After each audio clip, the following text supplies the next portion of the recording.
Welcome to Partnered Up Business Law, Deals, and Dynamics. Welcome back to Partnered Up Business Law, Deals, and Dynamics with Jeffrey and Fink, partner of Coren Lichtenstein LLP in Massachusetts. Jeff advises business owners and partners on formation, growth, and dispute resolution for closely held companies. I'm Evan Mack, and today we're continuing the conversation of shareholder agreements and the provisions that can shape ownership, control, transfers, and disputes inside a corporation. Jeff, welcome back, brother. Thanks. Good to see you. Good stuff. So keeping with the theme of the episodes, what's a preemptive right and how does it work in shareholder agreements? So I have to apologize to you and anybody who might be listening to it. This is technical stuff. And it's, like a lot of this stuff, it's not that interesting unless there's a problem. And then it gets real interesting real fast. You don't think about the electric lines in your house, and if you touch it the wrong way, you get zapped. And that's the case with a lot of this stuff. So a preemptive right, the right to buy shares that's being offered in the next round of investment, whatever that may be. So in some states like New York, if you're a closed corporation or small corporation, preemptive rights are, let's stop that. Go back and re-record this. So a preemptive right is the right to buy shares that are being offered in the next round of investment, whatever round that might be. Some states like New York, in a lot of cases, will make preemptive rights the default option for corporations. So that means if you have a New York corporation, you don't want the shareholders to have preemptive rights, you have to be specific about it in the charter documents. So a preemptive rights provision puts some mechanics around the offering, like how long the shareholders have to buy, and it defines what new offerings shareholders can buy into. Sometimes it's only the next equity round, sometimes it just continues on indefinitely because people want to preserve their same, or the right to preserve their same ownership percentage. Oftentimes these days we'll see provisions that other lawyers have drafted, or my favorite, the ones that people use an AI to draft for themselves. And the agreements will say, the shareholders have preemptive rights with nothing more. And so what happens is that when the time comes that shareholders want to buy into the next round, nobody knows what they get to buy, how they do it, what the price is. And that becomes a key because there's another buzzword for you, a down round, which is an investment round that's priced at less than what the last round is because the company's not doing as well. Shareholders will fight about it because they'll say, wait, I get to pay 50 cents on the dollar for more of the stock. I think I want more of it. But if you're not specific about it, you're giving ground to argue. And on the topic of AI, I love AI. It generates so much extra work for me because people try to do things themselves, and that doesn't always work out. And it costs a whole lot more for us to fix it. So it's a public service announcement. Don't use AI, or use it cautiously. Yep. So how do shareholder agreements handle restrictions on transfer, including rights of refusal, rights of first offer, and those kind of similar limitations? Good question. These may be the most important provisions in one of these agreements. Same with an LLC agreement. So companies don't want their shares scattered around. More shareholders means more administration, more people in the wings who might cause problems to try to get themselves bought out, and the real possibility that your co-owner's ex-husband will suddenly own a piece of the company and demand a seat on the board. Other shareholders don't necessarily want strangers in the deal, not necessarily the ex-spouse, but, even just random investors. So if another shareholder is unloading shares, they'll want those for themselves. There's also a securities law issue, potential securities law issue.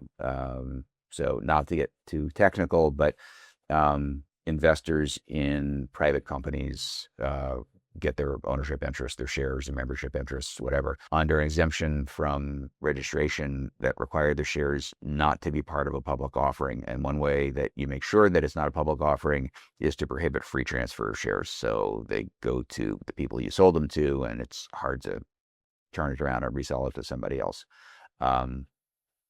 So most shareholders agreements will say that the shares can't be transferred without the permission of the company. You can get specific board of directors sometimes. or going through a right of first refusal or right of first offer provision with the company and the other shareholders. So right of first refusal, people throw this around all the time. I see a lot of agreements that say the company will have a right of first refusal and it's silent. That's a problem, just for the reasons we were talking about before.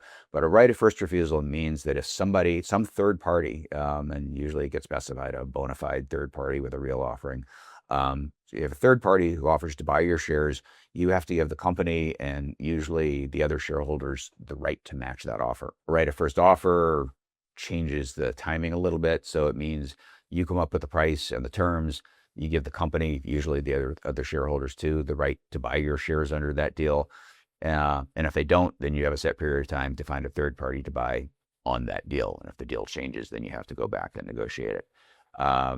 So we see a lot of creative drafting around this, trying to make sure that shareholders don't abuse these provisions. It's probably a separate episode just because it can get kind of complicated.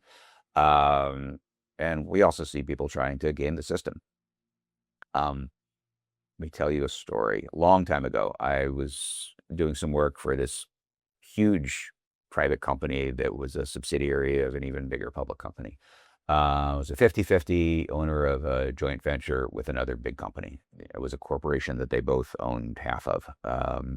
And the right of first refusal provision was so complex that even with fleets of lawyers looking at it, nobody was quite sure what it meant because it was so weirdly drafted. So it turns out that the general counsel of the client is the one who drafted the provision, so we couldn't say anything too bad. But he explained to me his thinking. He said he thought the whole purpose of a right of first refusal provision was to force the parties to negotiate either a waiver or a buyout.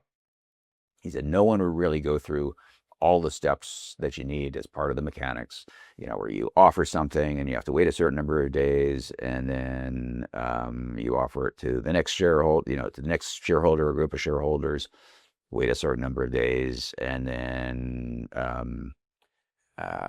if more people want the shares than you have open, you have to figure out how much, and then questions about what happens if the company and the other shareholders don't want all the shares. It can be a mess. He said nobody would do that and take all the time to deal with that unless they knew they could do a deal at the end. And a buyer is not going to want to put in do their due diligence, come up with the whole deal, and wait for all that process to work its way through. So he's right in a way. Most of the time, people do negotiate their way through, but he was also wrong because that right of first refusal provision could have given a clear pathway forward that everybody understood and gave people the right incentive to negotiate instead of threatening litigation in order to get what they wanted. And, sometimes people do go all the way through the process. So it's important to spell it out. So what are tag along and drag along rights? How are they typically addressed in these shareholder agreements? So the interesting thing about all this is that the hard part of being a corporate lawyer is not the law. You have to learn how to write like a lawyer, but a lot of it is all these business terms that I had never known. And when I heard about the words tag-alongs and drag-alongs, I just like the names. They're just so descriptive. Sometimes they're called co-sale rights or obligations, if people want to be bland. In the Midwest, I've heard them called go-along and come-along provisions, but I just like the words tag-alongs and drag-alongs. So a tag-along rights means that if a big shareholder sells their shares, the rest of the shareholders get to participate. Usually triggered by at least a majority sale. So that way, if you own 5% and the majority owner sells out, you can't be left behind when a new majority owner steps in. I just looked at a shareholders agreement last week where the majority just forgot to put those provisions in. Sorry, we sent you the wrong draft. Don't believe it. But as a minority shareholder, that's one of the most important provisions you could put in. A drag-along right means that if a large shareholder sells their shares, they can drag the minority along, make them be part of the sale. Can be triggered by a majority sale. We will often see the percentage being a little bit higher. So if a few shareholders together own 80% of the company, the wholesale of the company can't be held up just because the 20% owners want better terms. They have other protections, which we can talk about another time. But they can't block the sale. The important thing to remember about tag-alongs and drag-alongs is that they only work if the sale of the company is structured as the purchase and sale of stock. There are two other main ways to structure a sale: the sale of assets and merger of the company with another entity. M&A is obviously way too complex a topic to be an add-on to this episode of the podcast. Maybe we'll talk about that another time. But keep in mind that minority shareholders do have other protections regardless of the structure.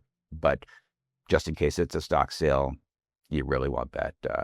You really want your tag-alongs.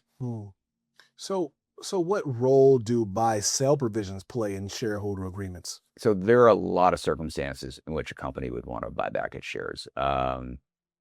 Somebody goes into bankruptcy. You don't want the trustee coming in and voting the shares. Somebody gets divorced. You don't want the ex-spouse to come in and be voting the shares. Sometimes people pass away, and you don't want the kids to come in and be voting the shares. If you have an employee who leaves the company for some reason, sometimes voluntarily, sometimes involuntarily, just because they're asked to leave or they become disabled, and the company wants to buy the shares back for the other employees. And other circumstances in which some hostile shareholder could potentially come in, who's not part of the existing friendly group. So this can all go into a shareholders agreement. The key to all of it is how you figure out the price and what the procedure is. Price, may be a formula. It may be hiring some outside valuator to do it. There are a bunch of different ways. The procedure is, it's another one of those things that's a couple of pages of tedious stuff in the agreement. That's, it's only important when it becomes important. So that's, the right to repurchase shares generally that the company has. But usually when the people use the term buy-sell agreements, they mean an agreement that is granting the right to purchase the shares of a shareholder who's died. They're complicated. It's my refrain from this episode. It's complicated. And these days it's driven a lot by taxes. Unlike a lot of these other circumstances, you can get insurance, life insurance, to cover the payment out. They call it key person insurance. You can have key person insurance that just benefits the company. So if the president dies, there's going to be a hiccup, then you want the company to have some cash to cover the dip while there's a new leader who's brought in. But you can also have insurance to cover the purchase of shares. Oftentimes there's not enough. Because the company's grown from the time that the insurance is bought, and you have to figure out, does the company have enough money to buy the deceased employee's estate out?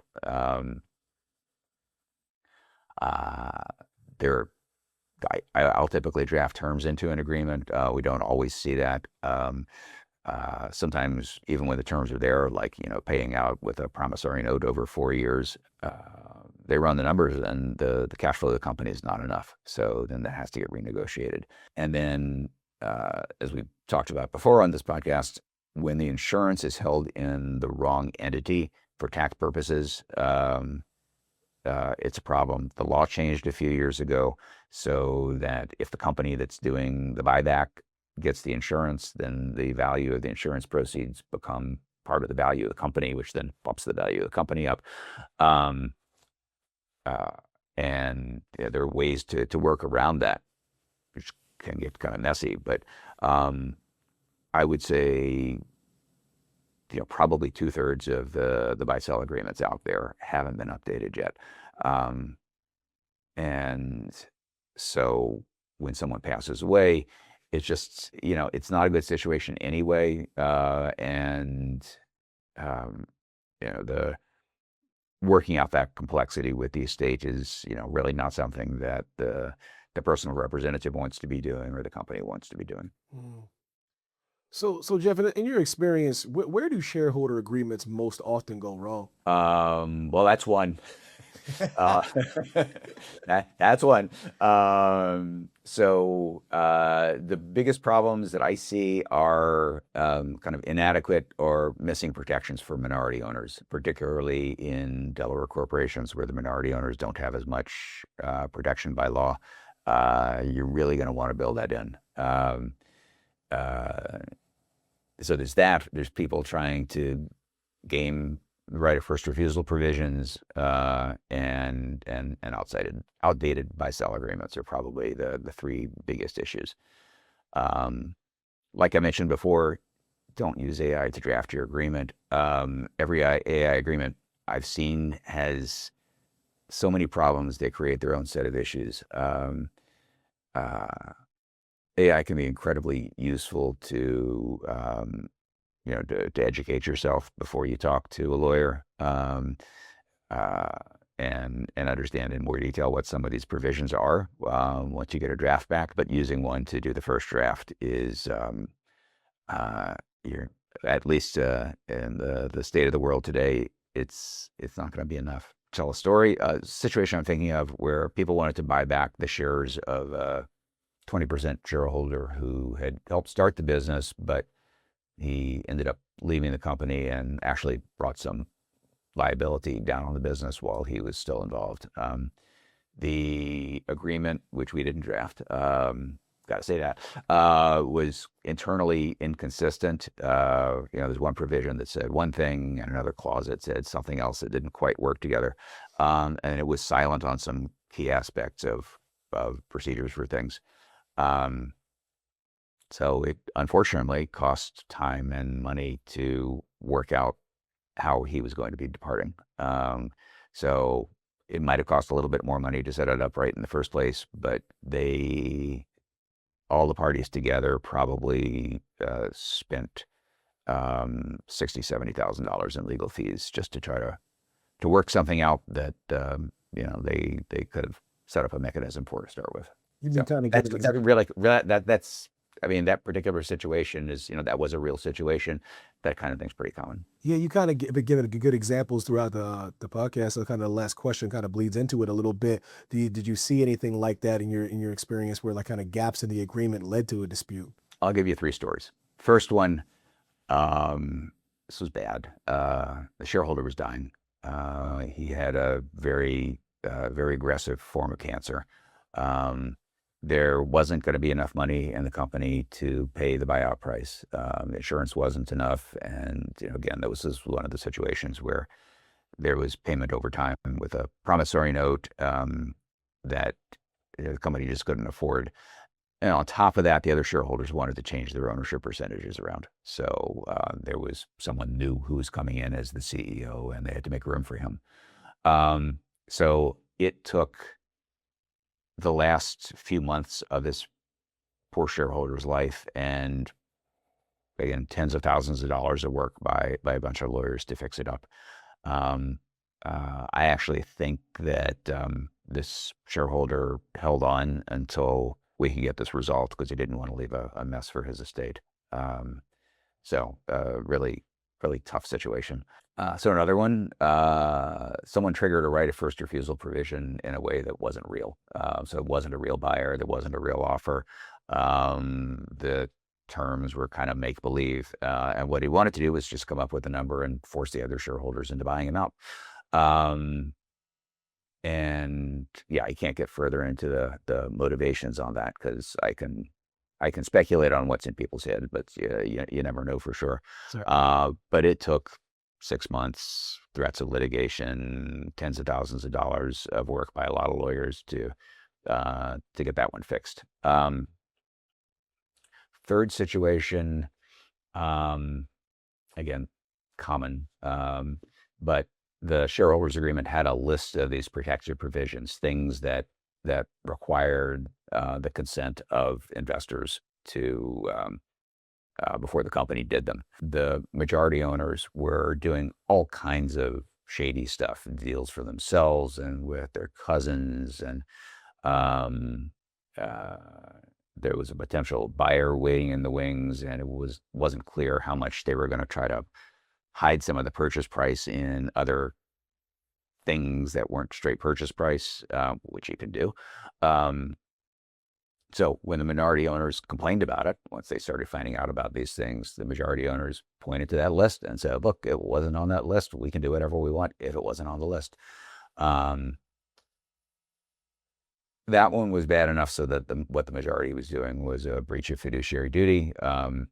And so the minority holders actually litigated that one. It settled out before a final determination by the court. But kind of the first step you have in that process is, are your claims good enough to pass what's called a motion to dismiss at the early stage of it, which is, where the other side goes to the court and said, even if everything that they said is true, it's not a violation of law. And the court looked at it and said, yeah, if what they're saying is true, you got some liability here. And that convinced people to settle. But by the time you're doing that, it's just expensive and time consuming. I don't know. I mean, they might have been able to draft better around that, putting in more things that the minority owners needed to approve.